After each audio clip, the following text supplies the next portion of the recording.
My name is Arthur Hale. I am 75 years old. Most people think reaching this age is an achievement. They bring a cake, they take photographs, they say things like, "You've lived such a long life." But they don't know what a long life can carry inside it. Memories, choices, and sometimes the quiet weight of decisions you never reversed. And today, for the first time in my life, I'm going to tell the truth about mine. I was born in 1949 in a small farming town in Virginia. Back then, the world moved slower. Dirt roads stretched between fields of corn. Church bells rang every Sunday morning. Everyone knew everyone's name. We didn't have much money, but from the outside it looked like we had something more important: stability.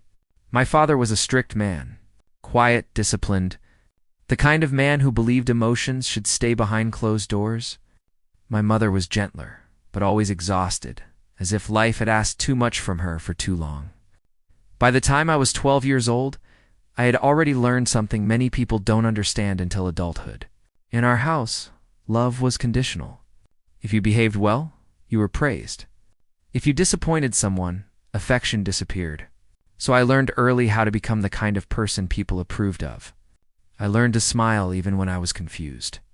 I learned to agree even when something inside me disagreed.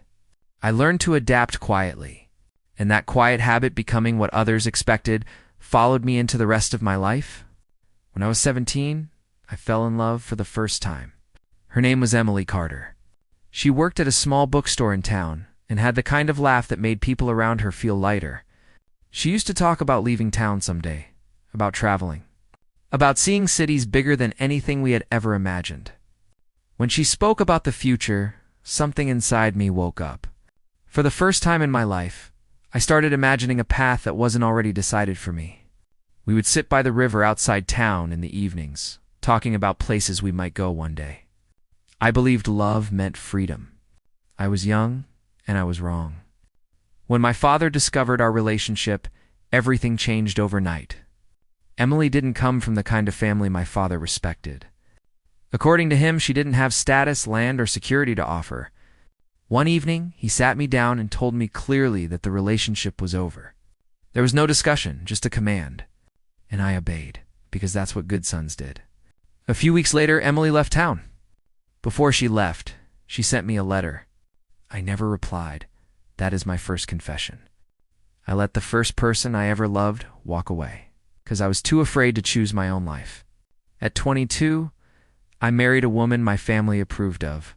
Her name was Margaret Hale. She was kind, dependable, practical, the kind of person everyone described as a good match. And in many ways she was. We built a quiet, stable life together. 3 children, a modest home. Weekend dinners, predictable routines. From the outside, it looked like success. But inside me, there was always a quiet question that never fully disappeared. What would my life have looked like if I had answered that letter? Regret doesn't always shout. Most of the time it whispers, and it waits. By my mid-30s, I had mastered the art of pretending. Pretending I was fulfilled. Pretending I didn't want anything different. Pretending stability was enough. People respected me. My neighbors trusted me. My children saw a dependable father. But sometimes, late at night, when the house was silent, I would sit at the kitchen table and stare out the window, wondering about the version of my life that never happened. The truth is, I didn't just lose the woman I loved. I lost a version of myself.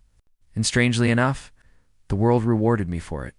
For decades, I told myself I had made the responsible choice. That security mattered more than passion. That discipline mattered more than desire. But at 75, I understand something differently now. Silence was never strength. It was fear. And fear shaped more of my life than I ever admitted. When I was 43, something happened that forced me to confront that truth again. One afternoon, I received a letter with a return address from New York. The handwriting looked familiar. Emily? More than 25 years had passed since I had last seen her name. My hands trembled as I opened the envelope. She wrote that she had built a life in the city. She worked in publishing. She had traveled. She had seen the world we once dreamed about beside the river. At the end of the letter, she wrote one sentence that stayed with me for the rest of my life. I often wondered what would have happened if we had been braver. Braver. That word echoed in my mind for days. Eventually, we agreed to meet once. We met in a quiet diner off the highway where no one from town would recognize us. When she walked through the door, it felt as if time had folded in on itself. She looked older, of course, but the same warmth was still there in her eyes. We talked for hours about the lives we had built. Before we left, she said something I never forgot. "I waited for you to choose yourself." That sentence followed me home that night. I sat in my car outside my house for nearly 20 minutes staring at the porch light. Inside that house was the life I had built. My wife, my children, my responsibilities.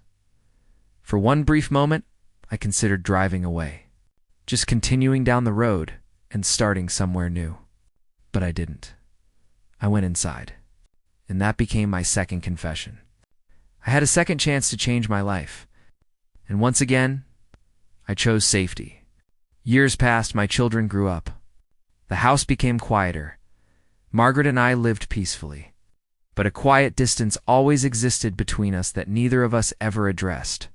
Then when I was 60, Margaret passed away suddenly after a heart attack. Her absence changed everything. For decades I had been someone's husband, someone's father, someone's provider. Suddenly I was just Arthur.